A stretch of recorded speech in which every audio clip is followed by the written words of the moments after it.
outside is not that cold, and if you take my hand, I'll walk with you to Georgia. Hello everyone and welcome to Country with Celine. I am your host Celine Schmarkey, and on today's episode we have Canadian country singer Ty Baynton. Well, good, he's a cowboy right about now. Run those bad guys right out of town. Round them up and hunt them down. The world good, he's a cowboy right about now. The world good, he's a cowboy. Ty, how are you doing today? I'm not too bad, and you? I'm doing well, thanks for asking. So the last time I saw you was at the CMA weekend. I think that was back in October. November. Oh, November. Oh, wow. So it's still quite a ways away. So how was your experience there? How'd you like it? Honestly, it was just nice to get back to like some form of normal. You know, we've gone, I think we missed two of them, didn't we?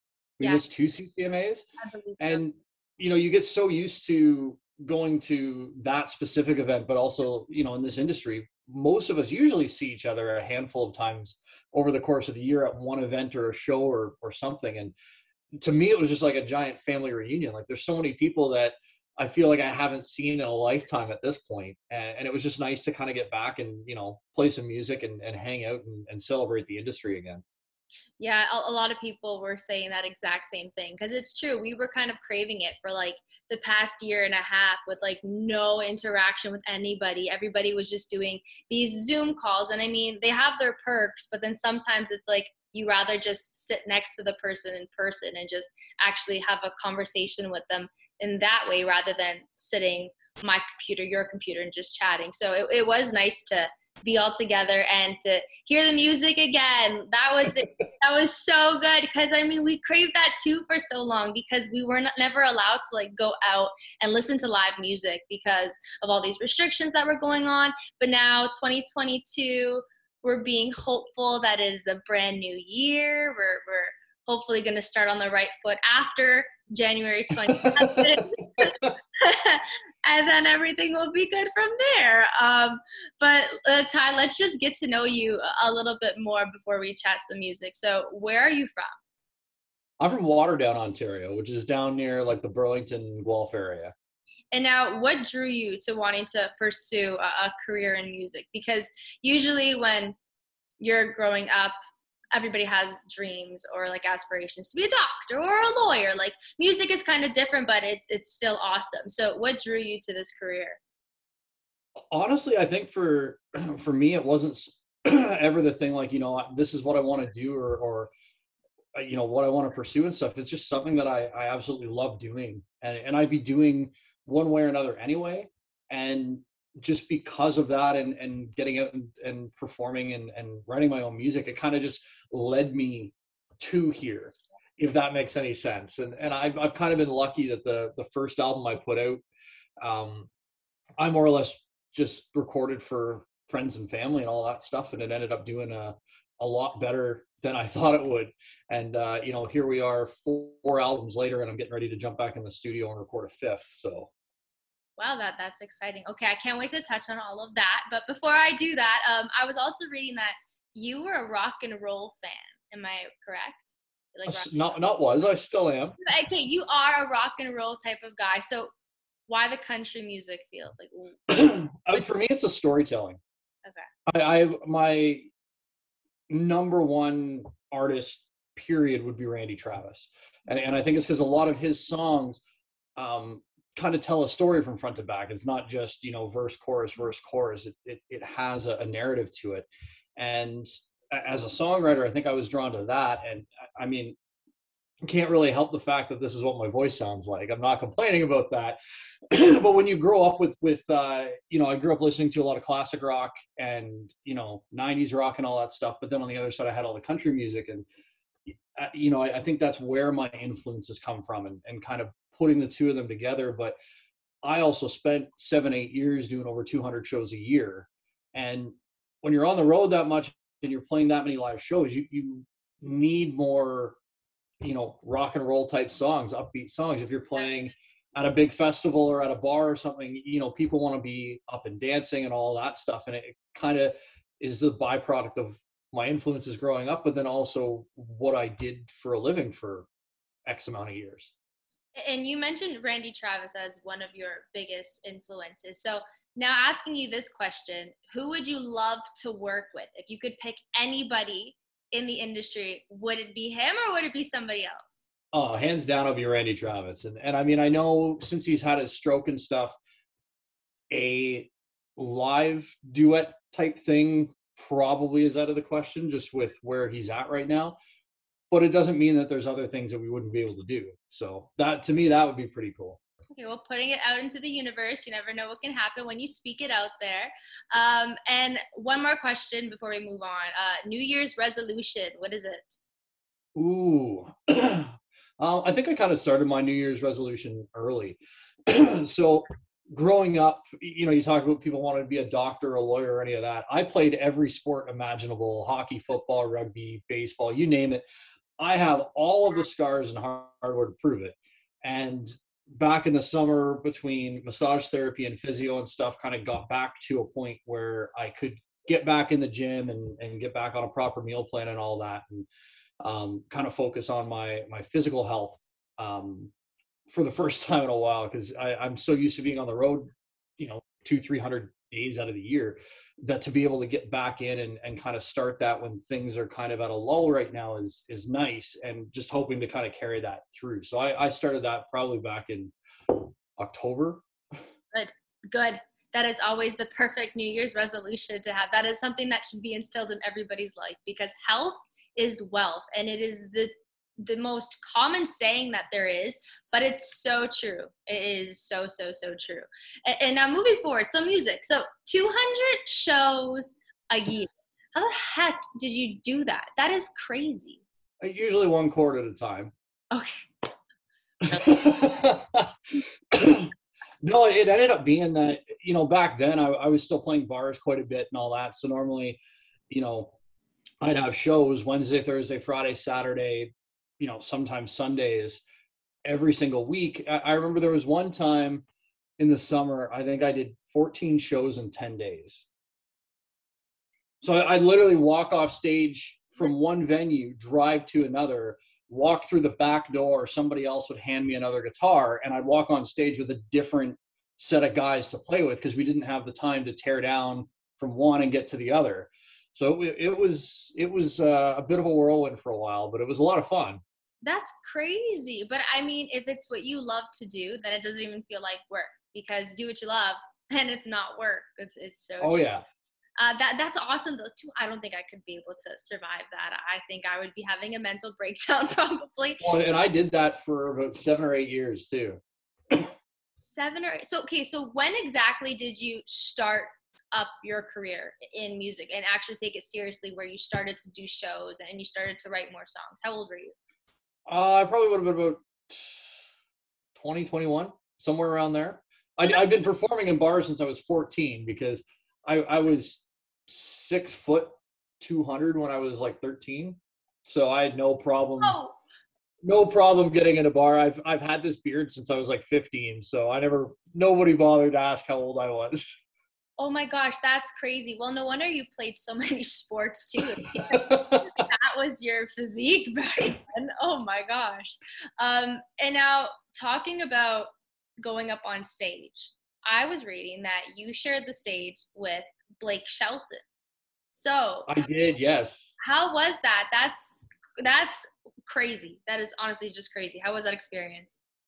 It was a lot of fun. That was main stage of Boots and Hearts. I can't tell you what year it was now, but he is bar none one of the most like down to earth and hilarious people I've ever run into. Like you look at his, I guess, persona and stuff when he's on TV or some of the social media stuff. Yeah. Like that's just him. That's not an act.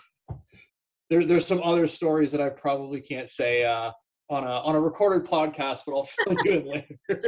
I know that there's probably a couple of stories that we can't really talk about with Blake Shelton, but he's still a fantastic artist and a performer as well. I believe that was like 2015 or 16, I think. That sounds about right. I think so, because I'm pretty sure he was there the year I went, or he was there the year before. But nonetheless, Boots and Hearts is always a blast to go to. Always so much fun. And you got to perform that on the main stage. So that's like a big freaking deal, because usually it's always on like the front porch stage or like another stage, and you got to perform on the main stage. So how was that, like with a big crowd? Like how energized were you up on that stage? Because I know Boots and Hearts, and they're wild. Oh, you like walking out in front of that many people. I think it was around 50,000 people. And how it's situated is kind of like a bowl almost. And you couldn't see the horizon line. Like it was just people. There's actually a couple pictures of it. I think they're up on my social media. But my drummer took some pictures from behind the drum kit, and it's just insane to look at. Yeah, that's nuts. Boots and Hearts is always a blast, and there's always so many people. And like when you're up on stage, you can only see like so far back, but there is that like little hump, that like little hill behind it is just so much more people. Even behind that big tower, they have like a tower in front. Yeah, it's a sound booth. Okay, that's what it is. I didn't know that. Anyways, that big like sound booth, and behind it, there's even people back there. Like even though like the view isn't the best from there, they just love it because like there's the music and everything. It's just such a good time. So speaking of festivals, what would you say is another festival that you would love the chance to play at? Ooh, that's a good question. I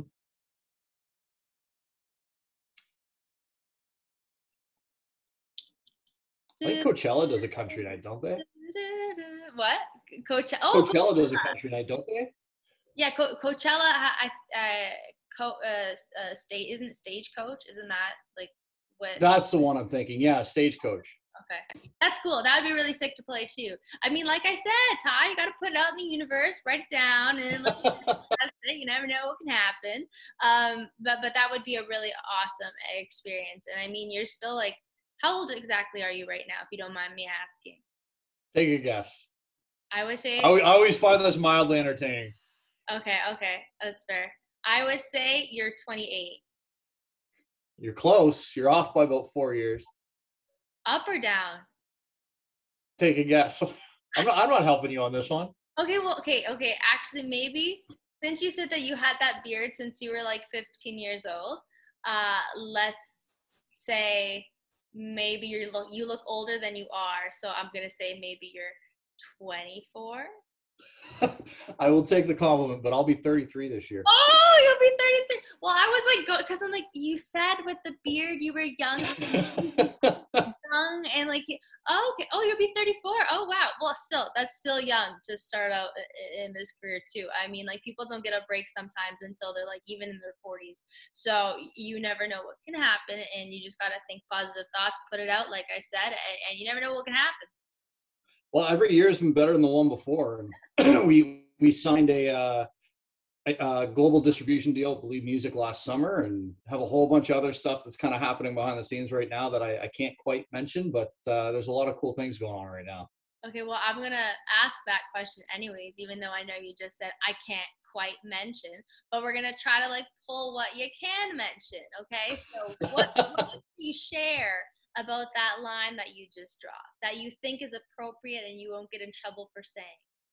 I mean, I'm probably going to get myself in trouble anyways, but basically we've kind of over the last couple of years been pulling a team together to do a number of different things behind the scenes, but also with the music video side of things and all that, so that moving forward there's going to be a lot more content. We're going to have a new album coming out every single year. Wow.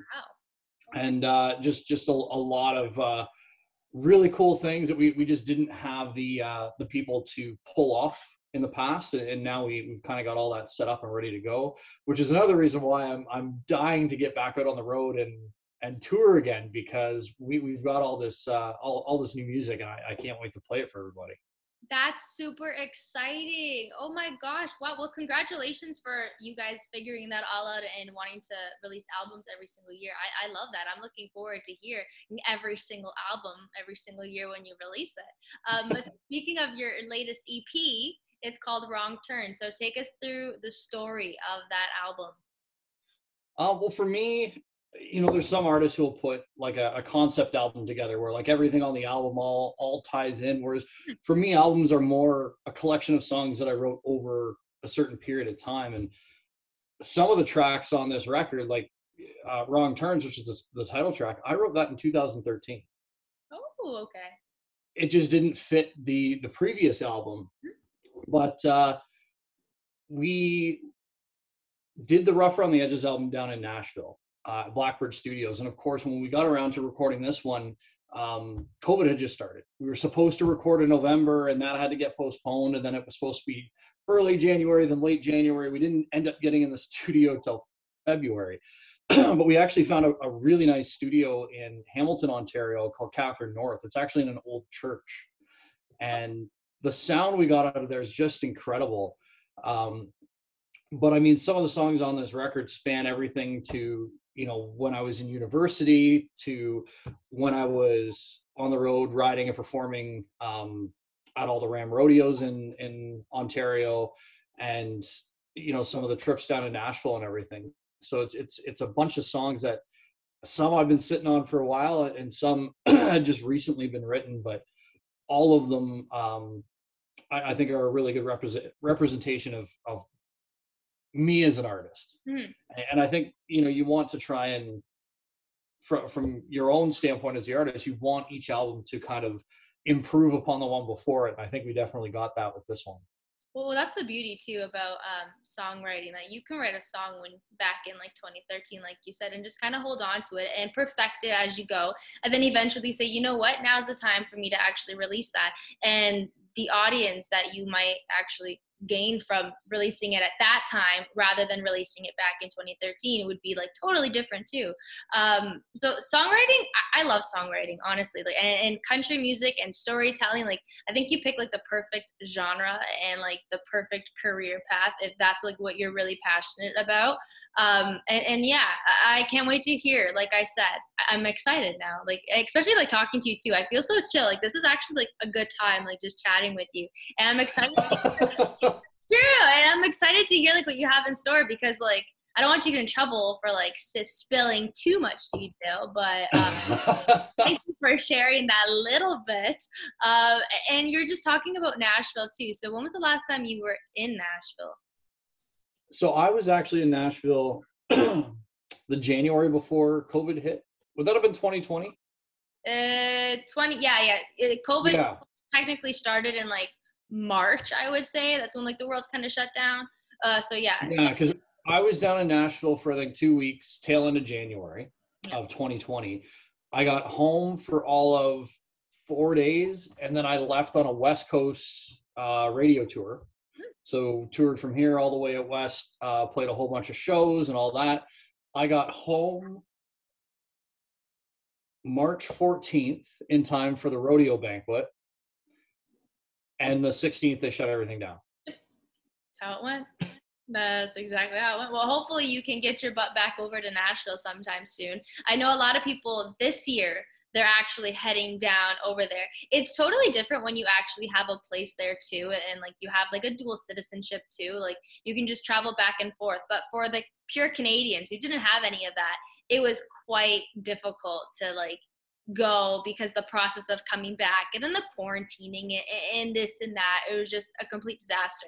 So like I said, 2022, hopefully new year, fresh start, as I can say, and you can finally get down to Nashville and just write more songs and then get them ready for the next album, you know? Well, that's the plan. Well, like you said earlier, like it's, you know, it's nice that we can do stuff over Zoom or Skype or whatever. And I still write with a lot of my friends down there all the time, but like, it's not the same as, you know, going over and sitting down with a beer or coffee and, you know, hanging out, playing guitar and stuff like that. Like it's just a different atmosphere. And the sound is totally different. It's more of an echo when you're over Zoom rather than when you're actually in the room. It's completely different. It actually sounds a lot better than the echo that you get from Zoom, which can be totally annoying sometimes, but it's just something that you have to deal with, right? Of course. And now, Ty, we're going to play a little game I like to call Country with Celine Rapid Fire. So I'm going to shoot you out a couple questions, and then you're going to answer them, okay? Got it. Okay, so the first one. I hope you've watched this show. I hope you do. I feel like you would have. I rarely watch any TV, so we'll see. Oh, wow. Okay, that's fair. You're too busy writing. I get it. Okay, so the first one, Yellowstone or Heartland? Yellowstone. That's an easy pick. Okay. Whiskey or vodka? Whiskey all the way. Ford or Chevy? Ooh, neither. Ram. Oh, I was gonna put Ford or Ram. Okay, damn it, I should have done that. Favorite hobby? Favorite hobby, honestly, would probably be music. Okay. I'm just lucky enough that I can call out a job. That's fair. Favorite sport? Ooh. If you could pick one. It's a toss-up between baseball and hockey. Okay, no, we got to narrow it down. Pick the better So it's a player to watch. Better sport here. You just got to figure out what the better sport The is. player to watch. Pardon? Favorite sport to play or to watch? Favorite sport? Ooh, okay. Let's do favorite sport to watch and then favorite sport to play. Probably to watch, I would say hockey. Okay. To play, it's tough between baseball and hockey. In the winter, I want to play hockey. In the summer, I want to play baseball. Okay, that's fair. I'll give it to you. And since you were saying that you played a bunch of sports, let's figure out your team. So, favorite hockey team? Philadelphia Flyers. Oh, okay. You weren't expecting that, were you? I wasn't expecting that. I was expecting the Toronto Maple Leafs, you know? In that tone of voice. Yeah. Because, being a Leafs fan is quite sad sometimes. So, like, when people ask you, like, who's your favorite team is, and then you want to say the Leafs, it's like the Toronto Maple Leafs. You don't actually have no enthusiasm. It's true, though. Favorite baseball team? That'll have to say the Blue Jays, but also the Atlanta Braves. Okay, that's fair. Next one, favorite football team? Steelers. Pittsburgh Steelers? Okay. And the last one, favorite basketball team? I'm going to have to go with the Raptors. I don't really follow basketball too much, so you got to cheer for the Canadian team. I know, the only Canadian team there is in the NBA. You got to cheer for them. There used to be the Vancouver Grizzlies. They're now in Memphis. Well, we're not bringing it back that far. We're only bringing it back. Right now, it's only the Toronto Raptors, so we only cheer for the Toronto Raptors. I mean, they should bring back an NBA team from up here, even another baseball team up here. That would be pretty sick. Because, I mean, there's so many. We have, how many? I think 7 Canadian hockey teams, if I'm not mistaken. So they should really start expanding with the MLB and the NBA. I feel like it would generate a lot of, even more revenue, but who really knows, because I feel like a lot of Canadians already have their teams and their American teams rather than like another Canadian team. But I don't know. We'll see. That's just my pick on that whole situation. Hey, you never know. You never know. Well, thank you so much, Ty, for chatting with me today on Country with Celine. This was actually a blast. And like I said, like probably 5 times, I'll say it again. I'm excited to hear all the new music that you got up your sleeve.